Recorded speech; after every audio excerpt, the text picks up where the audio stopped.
I'm delighted to be joined by elected officials from states around the country, including Governor Lamont, to talk about your leadership on eliminating junk fees and lowering costs for Americans, as well as partners across the federal government who are taking important actions. President Biden believes that prices are just too high on so many things, and he's fighting to lower costs for American families.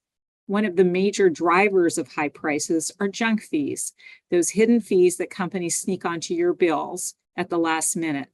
Those costs, $10 here, $50 there, may not mean much to wealthy people, but to a working family at the kitchen table trying to make ends meet, these junk fees add up fast.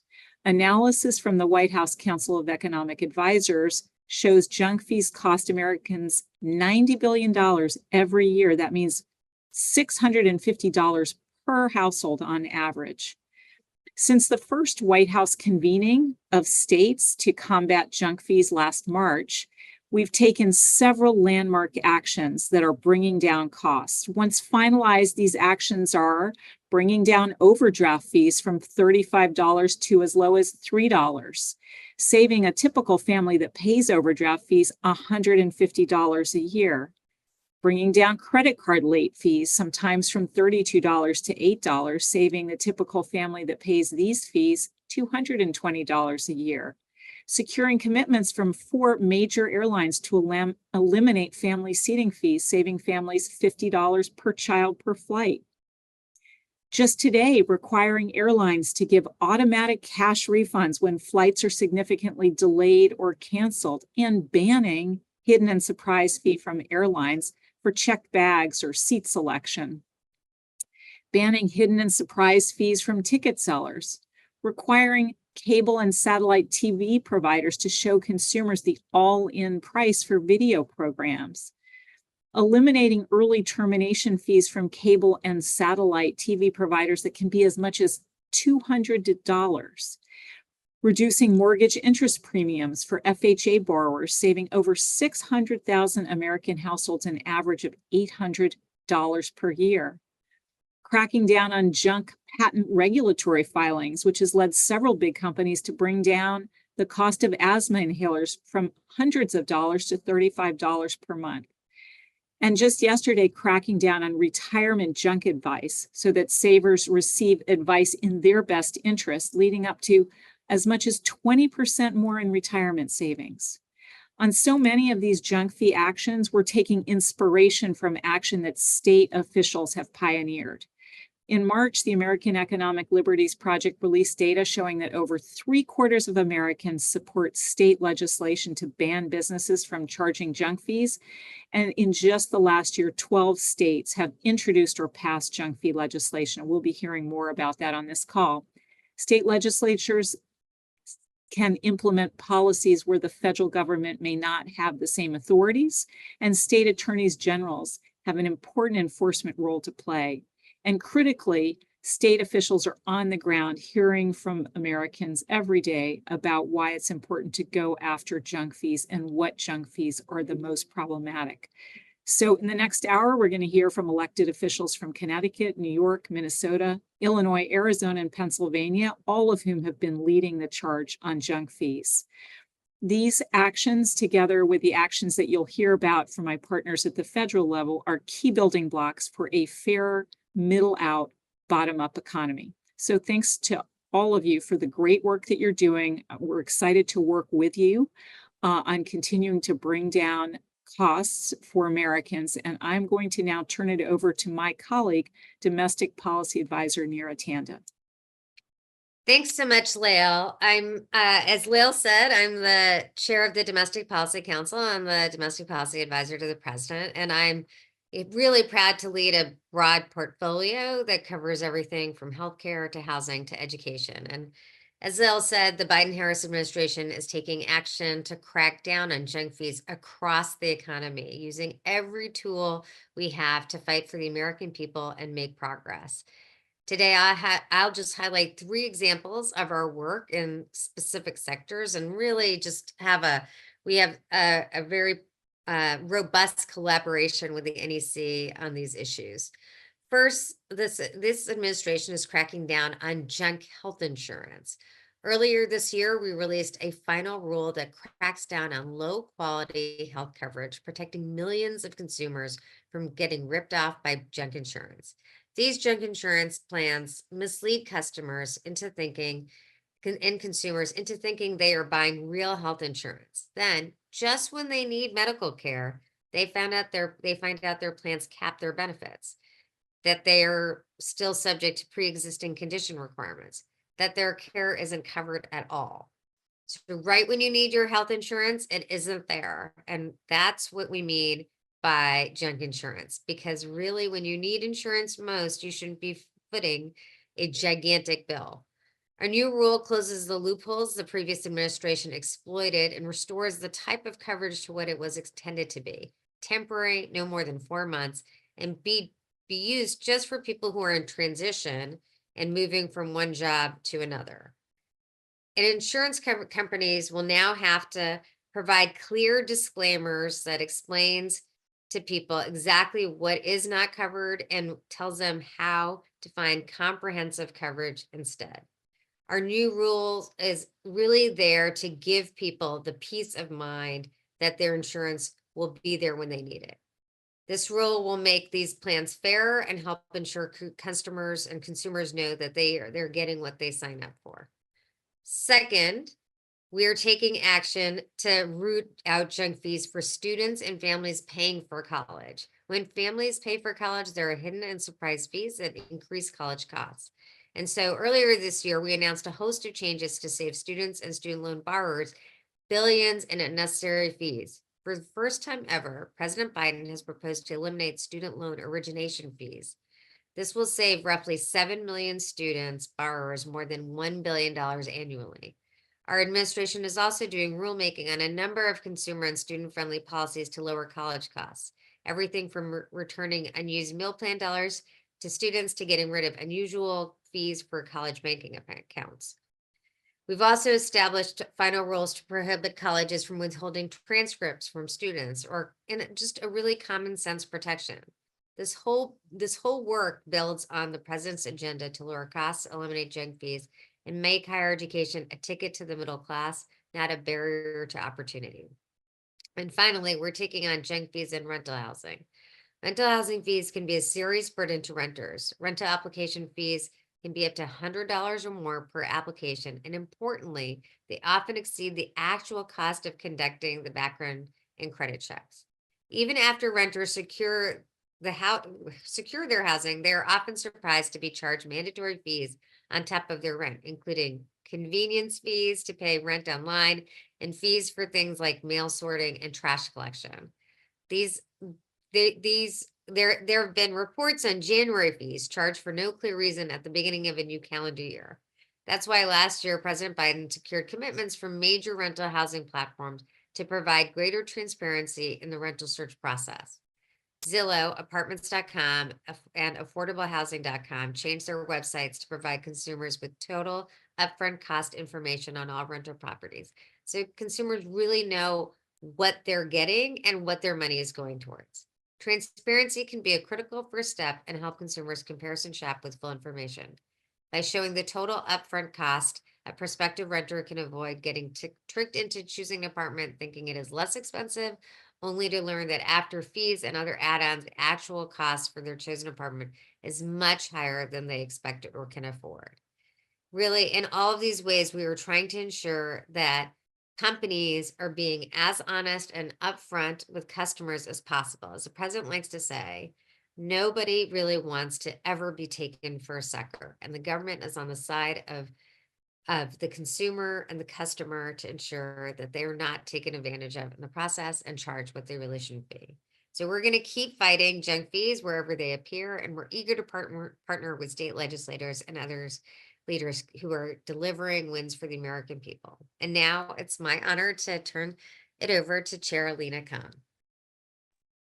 Thanks so much. Good afternoon, everybody. Thanks to the president's clear-eyed leadership, the steadfast commitment from Director Brainerd and Director Tandon, and the critical work of colleagues like Director Chopra, this administration's fight against junk fees is bringing down costs for American families and protecting honest businesses. It's particularly exciting to be here today alongside policymakers from states across the country who are on the front lines of protecting Americans from corporate abuse and who are fighting back with legislative solutions to root out junk fees. Today, all too often, being a consumer in America increasingly means being saddled with unexpected and unnecessary fees that you can't escape. Whether you're paying a hotel bill, renting an apartment, buying a concert ticket, or ordering dinner online, the price you pay will most likely be higher because of junk fees. As Director Brainerd mentioned, junk fees cost Americans over $90 billion a year, money that corporations are extracting from Americans just because they can. These junk fees function as an invisible tax that inflates prices across the economy. And junk fees also punish honest businesses, diverting customers from businesses that don't use junk fees towards those that do. Last year, the FTC finalized a rule that bans junk fees at the auto dealer, making sure that people can buy a car without getting saddled with surprise or worthless fees. We estimate that the rule would save consumers billions of dollars a year and millions of hours that they no longer have to waste. The FTC has also proposed a rule to ban junk fees across the economy. Our proposed rule would prohibit corporations from running up the bills with hidden and bogus fees, spurring firms to instead compete honestly rather than subject consumers to the indignity of paying a convenience fee that is never convenient. The proposal would make sure that corporations cannot lure people in with an artificially low price, but then when it's time to make the purchase, add all sorts of mystery fees that significantly raise the overall cost. Violators would be subject to civil penalties and be required to pay back Americans that they tricked. Since releasing our proposed rule, we've gotten more than 60,000 public comments, mostly from everyday Americans who are sick and tired of paying pointless fees to pad the profits of some of the biggest corporations in America. One Kentucky resident shared that she rented an apartment she thought she could afford based on the advertised price of renting utilities. Only later did she learn that she owed fees, mostly undisclosed in the lease, that added up to nearly 20% of her rent. We've heard similar stories about landlords squeezing renters with obscure charges like move-in and screening fees, package locker fees, trash removal fees, pest control fees, transaction fees, credit reporting fees, and the list goes on. Our team is doing a full review of these 60,000 comments, and we look forward to sharing next steps in the coming months. It's been so energizing to see the groundswell of policy innovation coming from states that are seeking to crack down on junk fees. And the FTC is committed to helping turbocharge this momentum. Our staff have built up extensive expertise through years of enforcement experience, and we stand ready to share that expertise in any way that we can, whether through offering technical assistance, writing letters of support, or providing oral testimony to help advance legislation. As you all continue to spearhead important legislation, we want to make sure that the FTC is not missing opportunities to be force multipliers for this critical work.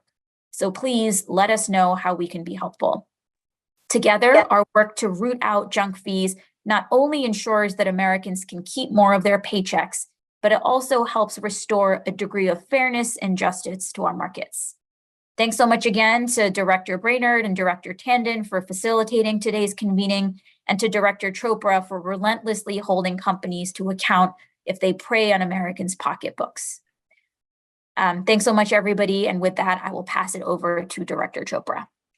Well, thank you so much, Chair Khan. And really, thanks to all of you in the states who are coming up with new ways for which we can tackle these junk fees even harder. Let me just say that we need an economy that treats people with dignity and respect. And we don't want one where companies are innovating by concocting new ways to harvest junk fees from people and obscure the real price of products and services. So we, along with all agencies across the government, the CFPB is working really hard to eliminate junk fees as part of our work to make sure there's a fair and competitive economy. These back-end fees make it hard for consumers to compare options, it distorts competition, and it really undermines a healthy market. So as we've heard from Director Brainerd, Director Tandon, Chair Khan, these fees are showing up in all sorts of crazy ways. And here at the CFPB, we're really looking at financial fees. Families are being charged $30 for paying their credit card one day or even a few hours later, charged big overdraft fees when they're just a tiny bit short to cover their transaction. We see debt collectors charging pay-to-pay fees, or this is the one I love, convenience fees for making payments, just for handing over your money.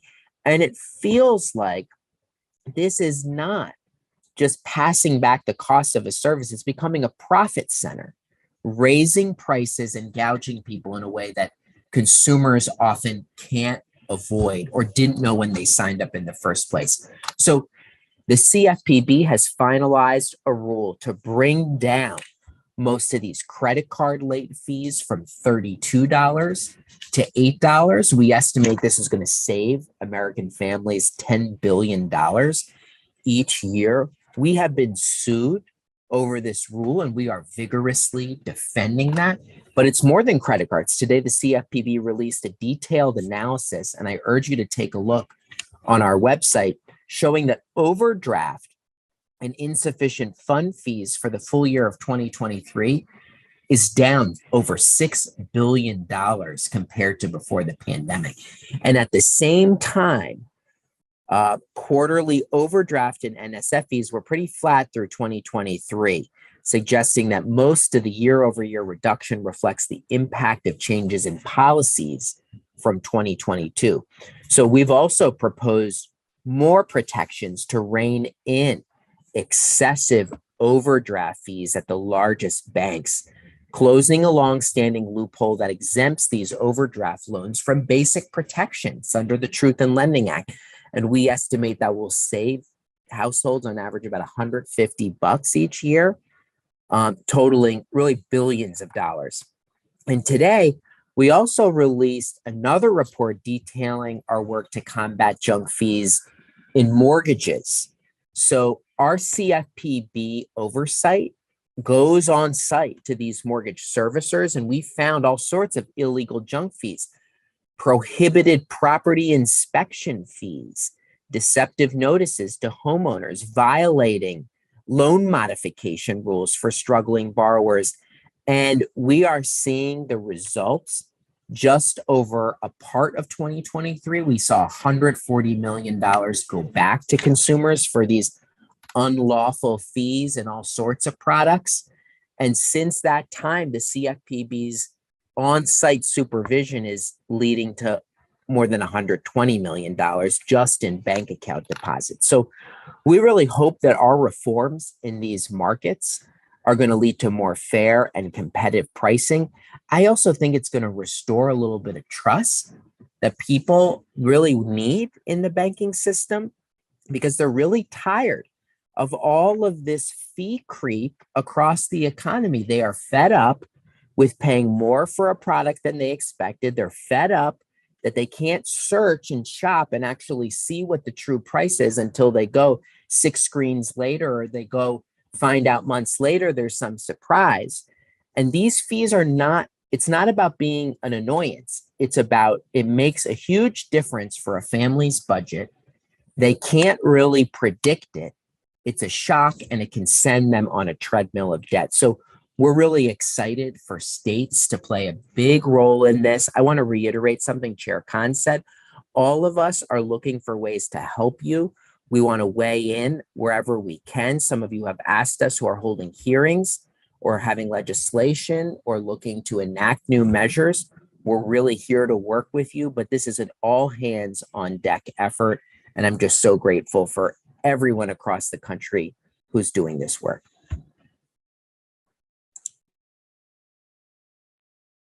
Thank you so much, Director Chopra, for all of your work on this issue and joining us here today. My name is Lindsay Voles, and I serve as a senior advisor in the Office of Intergovernmental Affairs here at the White House. And I have the honor of working with state legislatures across the country on this issue and many more. I am now going to begin the conversation with some of our fantastic state leaders who are on the call with us today. First, turning it over to Connecticut Governor Ned Lamont to talk about his work combating drunk fees. Over to you. Hey, Lindsay and Neera and Lael and everybody. It's here in Connecticut, we've outlawed junk fees. Let me start by what is a junk fee? There are fees out there. There'll always be fees out there. A junk fee is a hidden, misleading, surprise fee that you don't know about probably till after the transaction is done. And that just hammers a consumer. And what we've done is said, you're going to know the all-in cost of whatever that product may be before you hit that transaction button, before you pay. So there's no surprise, nothing misleading. Oh, look, it's a tricky game out there, and this is good for the consumer, and I'll tell you also why it's good for the business. But let's face it, we have a lot of surprise billing in healthcare right now. I think you heard that from Neera. And we're paying down almost $1 billion of medical debt, stuff you get slammed with because there's some surprise billing. You didn't know you were going to get sick, then you didn't know you're going to have that surprise billing. And we're going to make sure that you know what it costs before you go in to get that treatment that you may need. Or how about that trip to Puerto Rico? It sounded like a pretty good deal, $200 round trip. Then you find out that every bag is another $200, and there's a service fee and a handling fee. And pretty soon you land and you've got insufficient funds in your credit card account, and then you have a late payment fee. And this is all the ways that fee upon fee can snowball and really put the consumer at an incredible disadvantage. And that's what we're getting rid of. That's why I'm so thankful the Biden administration is taking the lead on this. And one other thing I just like to say as a guy to come out of the business world before I'm doing this current gig is I don't want to compete against folks that have cheap, sleazy teaser rates and back end fees that the consumer is not informed about what they're getting into. I like an informed consumer. I want them to know where they get the best value. That's how the market works really well. You can shop for value. You know it's going to cost. You know if it's going to meet your needs. And I think this is the right thing to do in terms of getting a market that works for everybody and making sure the consumer gets a fair shake. Thanks for what you're all doing. Thank you so much, Governor, for joining us today and all of your work on this issue. I will now be turning it over to New York Deputy Senate Leader Michael Gianaris, who his staffer just emailed me that it is his birthday and he is joining us here today. So appreciate you taking the time to be here. Thank you, Lindsay. Technically, it was yesterday, but I appreciate the good wishes regardless. My name is Michael Gianaris. I serve as the Deputy Majority Leader of the New York State Senate, where I represent Western Queens. And the reality is what we're talking about today is really a simple issue because there is no good argument why fees should be hidden from consumers. Companies can try and rationalize the usefulness or the purpose of these fees, but at the end of the day, all they do is hurt consumers and undermine real competition. They prevent us from having an equitable economy and are overwhelmingly used to harm the most vulnerable populations. We all know too many Americans are living paycheck to paycheck, and predatory junk fees are exacerbating the cost of living crisis that all these Americans are experiencing. Federal Trade Commission deserves credit for making significant progress combating these fees, and it is critically important that our individual states also do our part to protect consumers. I have legislation that has passed the state Senate called the New York Junk Fee Prevention Act. It would make New York among the leaders in the country protecting people from these deceptive practices by requiring anyone doing business in New York to clearly and conspicuously disclose the total price of a good or a service, inclusive of all mandatory fees, from the outset, not just at the end of the payment process, as you heard earlier speakers indicate, not 6 screens into a transaction, but at the beginning. Most people recognize that junk fees are a problem, which is why I'm excited to be with so many policymakers from all over the country who are taking these real steps to address this problem. We have all seen how service fees, fulfillment fees, convenience fees, and other vaguely worded fees have raised the price of everything from concert tickets and hotel bookings to car rentals and internet services. We have seen how by obscuring these charges until they suddenly pop up at checkout, companies have made it more difficult, if not impossible, for consumers to compare prices and search for the best deals, leading many to surrender to artificially inflated prices. The competition that is undermined from this process is obvious, but companies are incentivized, even the ones who want to operate more scrupulously, they're incentivized to engage in deceptive pricing rather than improve their products or lower their prices, forcing many honest businesses to either lose market share or go down the rabbit hole and impose junk fees themselves. This dynamic has created a dangerous race to the bottom in which junk fees have become the norm in the American economy. As public servants, we can no longer allow junk fees to nickel and dime the public. That's why I wholeheartedly applaud the Federal Trade Commission and the Biden administration for advancing these proposed regulations and taking such an important leadership role. And I'm so excited to be joined by the elected officials representing a diverse group of states that are on this call today to crack down on junk fees and require more transparent pricing. My hope is that through our collective efforts, we will promote fair market competition and provide much needed relief to consumers. As President Biden said at his State of the Union address, the administration's actions would put approximately $20 billion back into the pockets of working class families, and that is help that is sorely needed at this moment in history. So thank you all again for being part of this effort, and I look forward to great success. Thank you so much, Senator, for all of your work. I'm now going to turn it over to Arizona State Representative Ortiz, who's had a busy day in the legislatures, but's making time for us. So. Yes, thank you so much, everybody, for having me. I'm Arizona State Representative Annalise Ortiz. I have the honor of serving the people of West Phoenix and South Glendale in Arizona's 24th Legislative District. This year, I sponsored HB 2122. This bill will require businesses to be transparent about all mandatory fees or charges listed in the advertised price for their goods or services. Otherwise, they could face monetary penalties. HB 2122 would mark a new era of transparency and fairness in consumer interactions. It seeks to address a pervasive issue that has plagued consumers for far too long: the imposition of junk fees, those hidden charges that sneakily find their way onto our bills without us even realizing it. We all know what it's like to receive your monthly bill, be it for internet, phone services, or your rent, only to find that the amount you owe is significantly higher than what you were initially quoted.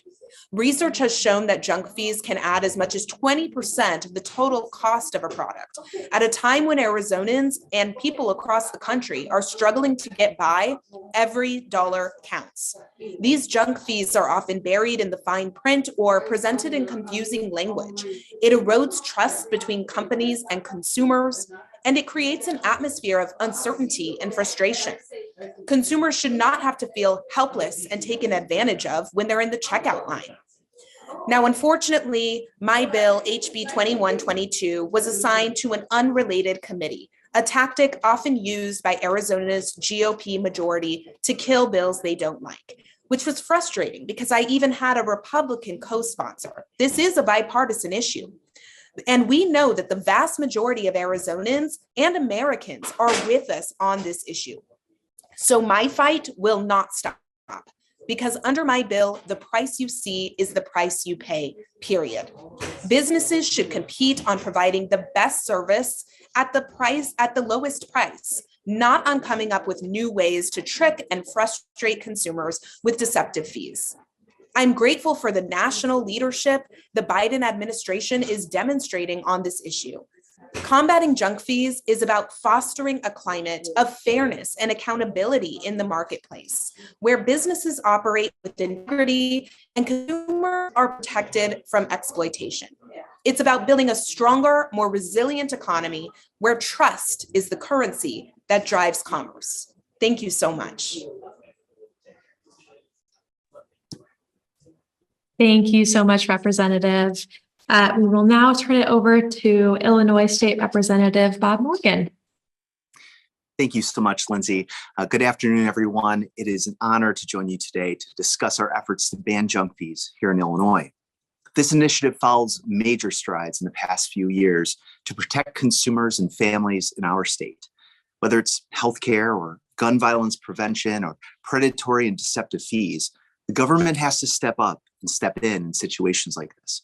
It's also simply the right thing to do. Last week, Illinois took a major step by passing the Junk Fee Ban Act out of the Illinois House with a bipartisan vote. And now it moves over to the state Senate. This legislation, HB 4629, has been a collaborative effort with my friend, State Senator Leader Omar Aquino. It includes support from the Illinois Attorney General and advocacy organizations like Economic Security Project, Citizen Action Illinois, and the AELP to create transparency around pricing to eliminate hidden predatory fees. As has been discussed today, these fees can cost an average family of four over $3,000 per year. That's real money to the average American. Addressing this systemic issue is such an obvious step to protect residents in Illinois that it honestly left me wondering, when did we decide it was okay for businesses to hide fees and deceive us on the pricing of their goods and services? Regardless of when it started, it's going to end now. As this legislation moved through the Illinois House, I was not surprised to see nearly every large corporate interest file in opposition. There is apparently a lot of interest in continuing to charge these lucrative fees, and nearly every industry wanted some kind of protection or carve-out. Despite the onslaught of opposition, we opened up this conversation to every one of those groups in order to hear their concerns. We made reasonable modifications to the legislation to be consistent with existing Illinois and federal law on pricing transparency, but we also held tight to the core mission of the bill, and we did not exempt any particular industry. And due to that, we removed some of the opposition. Thanks to President Biden, the FTC, and other federal agencies, this is now a national conversation. More and more people are becoming hyper aware that an extra dollar here and a dollar there are adding up. Families are suffering real financial consequences, and many small businesses are also suffering as they're trying to compete in an unfair marketplace with deceptively low price tags displayed by competitors who are intentionally concealing the true cost of goods or services. We know that nearly all Illinois residents have fallen victim to these junk fees, but we also know that they disproportionately affect non-English proficient individuals, low-income workers, and people of color. We know that these fees charged at the back end of the purchasing process makes it harder for us to comparison shop for the best deal. And that leads to consumers paying upwards of 20% more for the goods. We are demanding transparency and disclosure of the total price for goods and services in Illinois, and we're going to get that done. Thanks, Lindsay. Thank you, Representative Morgan. Now over to Minnesota Representative Greenman, who is also having a birthday today. Happy birthday. Thank you. And it is wonderful to be here with you. I'm so grateful for the White House for pulling us together to talk about this critical issue, because junk fees are a huge problem. They're impossible to avoid, and they're hurting families, they're hurting responsible businesses, and they're distorting markets. And as you hear around the country, they're distorting markets in all of our communities. In Minnesota, where I represent the 63B, South Minneapolis, in the state legislature, 85% of people report encountering junk fees, and they hate them. Since I've started to work on banning junk fees in Minnesota, I'll say it's probably one of my most popular bills that I've authored. I hear about it all the time because junk fees are an in-your-face example of how concentrated corporate power has tilted our markets, how corporations are using it to power and the power to extract monopoly profits.